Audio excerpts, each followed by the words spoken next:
마지막으로 결론은 중국 관련해서 저희가 기본적으로 2월 달에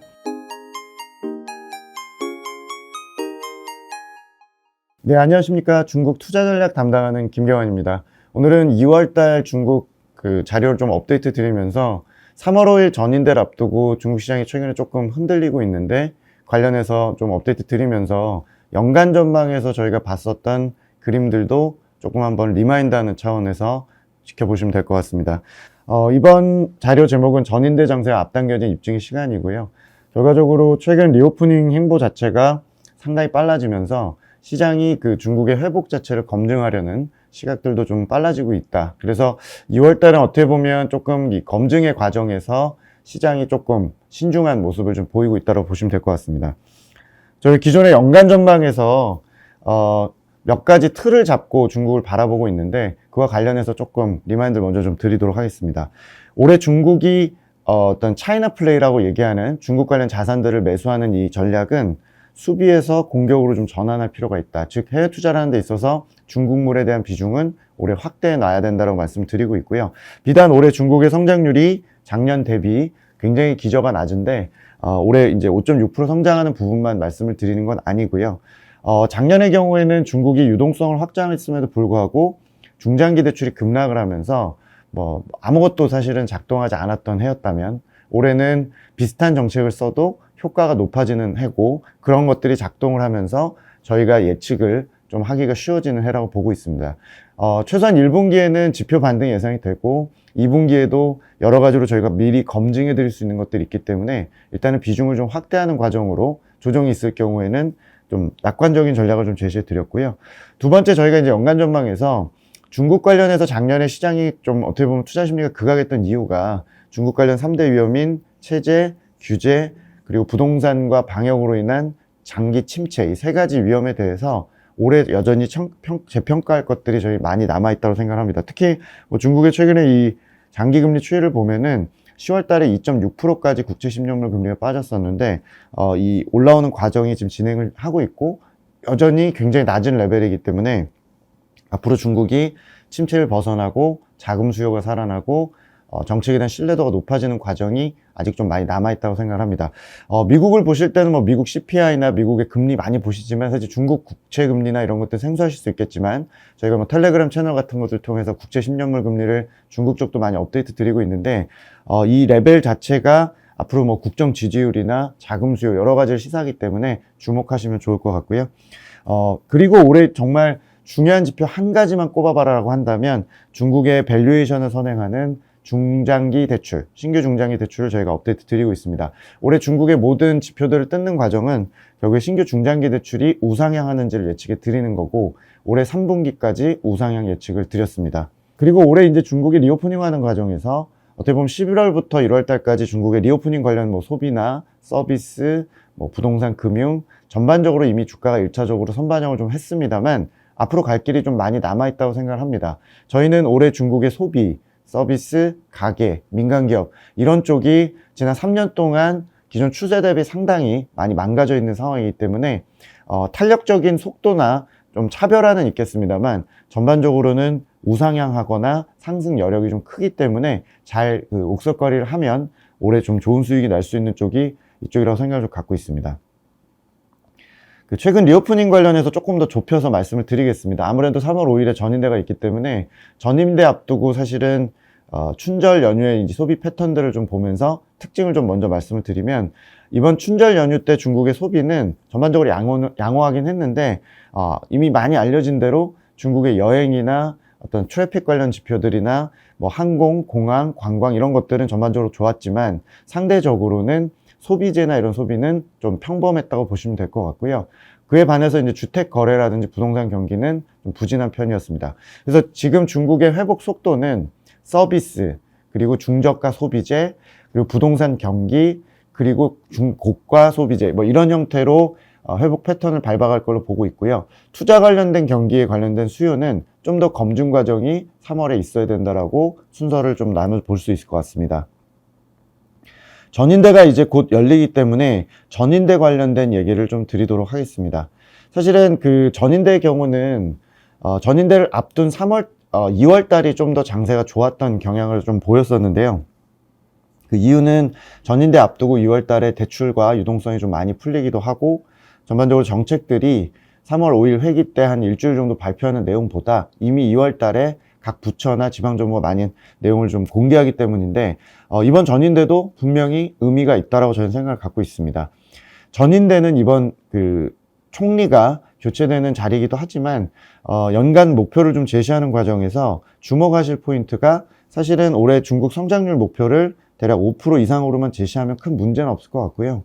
중요한 포인트는 규제에서 지원으로 3년 만에 전환한다는 포인트가 중요합니다. 사실은 민간 기업들이나 민영 가게 또 이런 쪽에 상당한 충격을 줬던 방역이나 이런 피해를 좀 되돌리기 위한, 만회하기 위한 그런 시도가 좀 많이 늘어날 걸로 판단을 좀 갖고 있어서, 정책도 중요하지만 기본적으로는 중국 정부의 의지를 좀 확인하는 자리가 중요할 것 같고요. 최우선적으로는 소비를 얘기하고 있고, 올해 전반적으로 인프라나 뭐 또 투자 이런 것들 이어가는 가운데 부동산이나 플랫폼, 그리고 제조업 고도화 이런 쪽에 산업 정책을 좀 주목하실 필요가 있을 것 같습니다. 저희는 부동산이나 플랫폼은 어떻게 보면 지난 2년, 3년 동안 상당히 규제 일변도였기 때문에 올해와 내년의 경우는 조금 휴식을 가져가는, 좀 이제 책찍보다는 당근을 주는 해라고 좀 생각을 갖고 있고요. 지방 전인대 미리 열렸기 때문에 저희가 이제 키워드를 조금 미리 확인을 해보면, 이번 전인대에서는 첫 번째 키워드가 소비, 두 번째가 인프라, 세 번째가 디지털 경제라고 생각을 좀 갖고 있고, 뭐 네 번째 정도라고 얘기한다면 부동산 안정화 정책, 즉 기존에 멈췄었던 아파트 공사 관련된 준공 마무리하는 과정과 실수요 촉진이 많이 부각이 됐었습니다.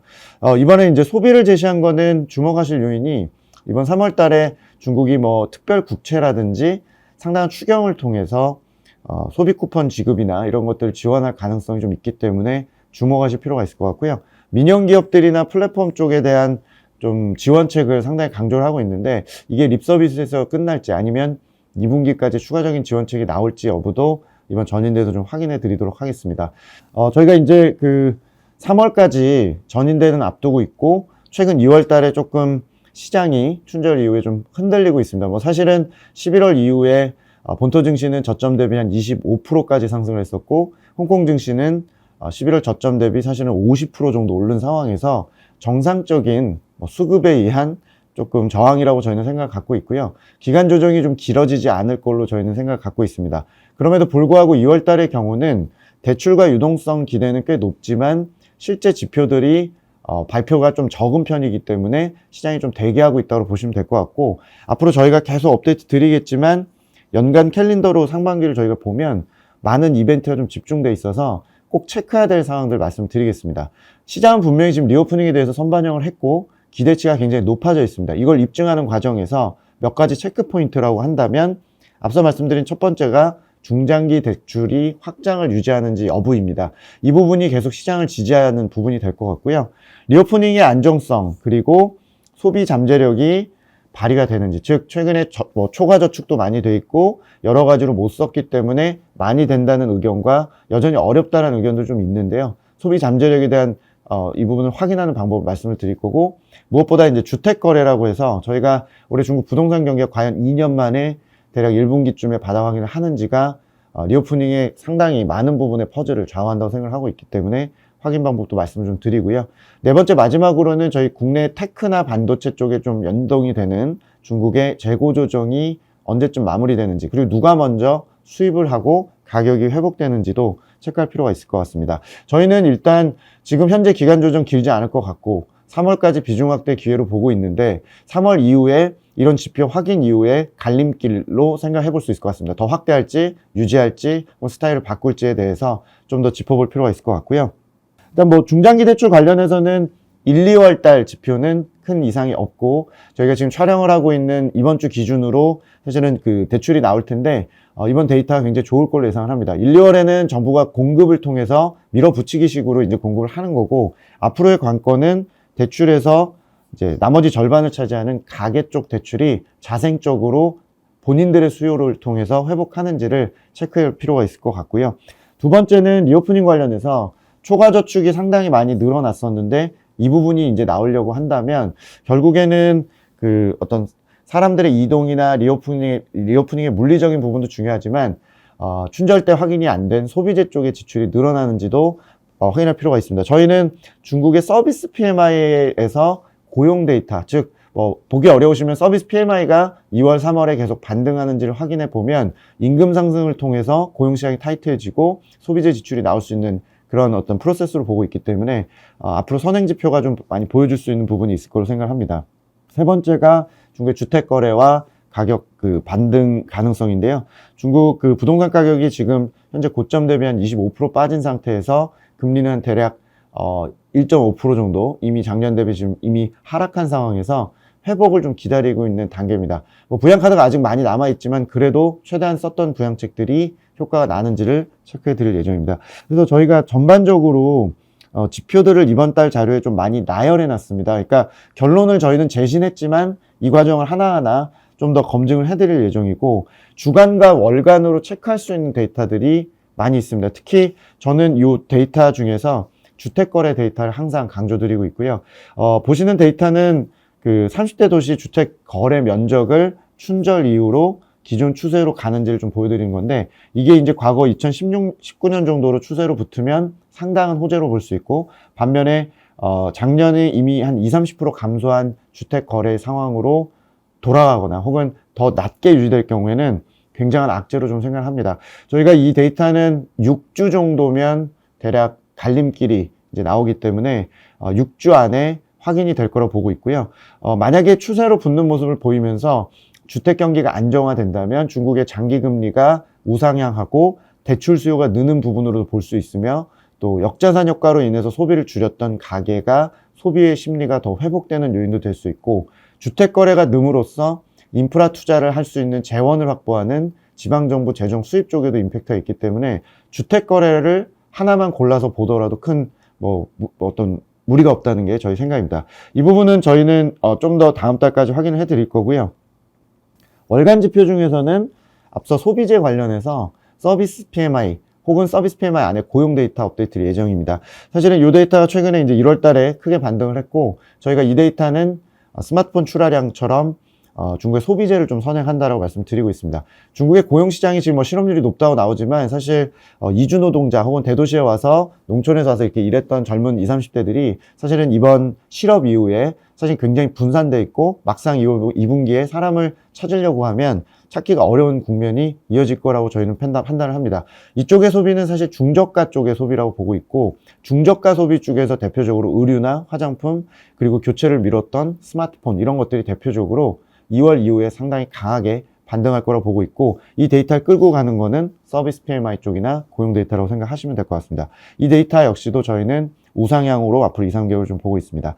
마지막으로 결론은 중국 관련해서 저희가 기본적으로 2월 달에 중국 주식시장이든 혹은 홍콩이든 혹은 중국 위안화나 중국의 구리나 전반적인 중국 베팅 자산들은 비중 확대 의견을 유지하고요.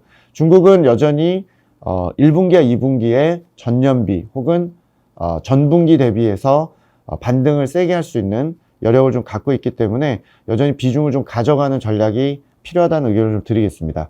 중국 관련 업종은 소비재 중심의 차이나 컨슈머, 즉 음식료나 전자상거래, 스마트폰, 가전 쪽을 한 축으로 나머지 한쪽에서는 재고 조정을 굉장히 지금 탈피하려고 하는 재고 조정이 마무리가 돼가는 원재료나 소재 부품 쪽에서 중국 쪽의 반도체나 화학 관련 수요 그리고 큰 폭으로 하락한 중국의 해운 운임이나 이런 쪽을 봤을 때 기계나 해운 쪽의 산업재 쪽도 이번 달에 좀 주목하자는 의견을 좀 드렸습니다.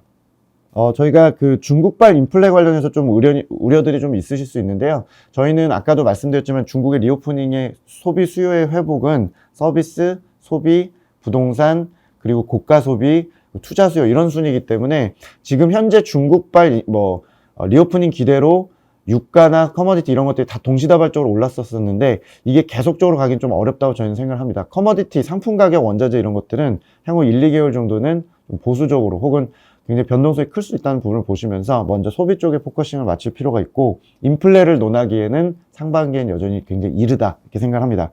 중국 증시 계속 비중 확대 의견 유지하고요. 사실은 중국과 홍콩 증시 예상 밴드를 좀 상향 조정을 했습니다. 상반기 기준으로 상향을 했는데 기본적으로 최근 조정의 이유는 차익 실현 양상이 제일 크다고 저는 보고요. 1월 달에 시장을 끌고 갔던 외국인이 기존에 이미 어떤 10월부터 미리 들어왔었던 단기 자금 위주로 좀 빠져나가는 과정이 있었고, 이유는 역시 미국 금리의 뭐 예상보다 좀 빠른 상승, 또 미국 긴축 우려가 좀 부각이 됐던 요인이 있었는데 장기화하지 않을 것 같고요.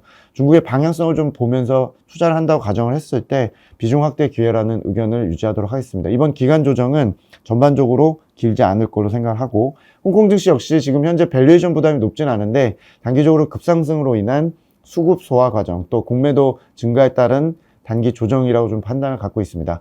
3월 둘째 주까지 이제 미국 CPI나 미국 금리에 대한 부분들이 생각보다 더 중요해지긴 했습니다만, 저희가 기본적으로 홍콩 쪽이나 이런 쪽의 그 어떤 최근의 흐름은 결국에는 본토와 연동성이 더 높아질 거라 생각을 하고요. 홍콩 금융시장이 미국 금리가 안정화되는 단계에서 어느 정도 이 홍콩 달러나 이런 것들의 약세 요인 이런 것들이 좀 진정될 걸로 보고 있기 때문에 2월 중하순을 좀 넘어가는 과정에서 홍콩 시장도 안정화될 것으로 판단을 갖고 있고 2분기까지 기대감 여전히 유효하다, 이런 결론으로 말씀을 드리도록 하겠습니다. 오늘 좀 내용 길어졌는데요. 여기까지 말씀드리겠습니다. 감사합니다.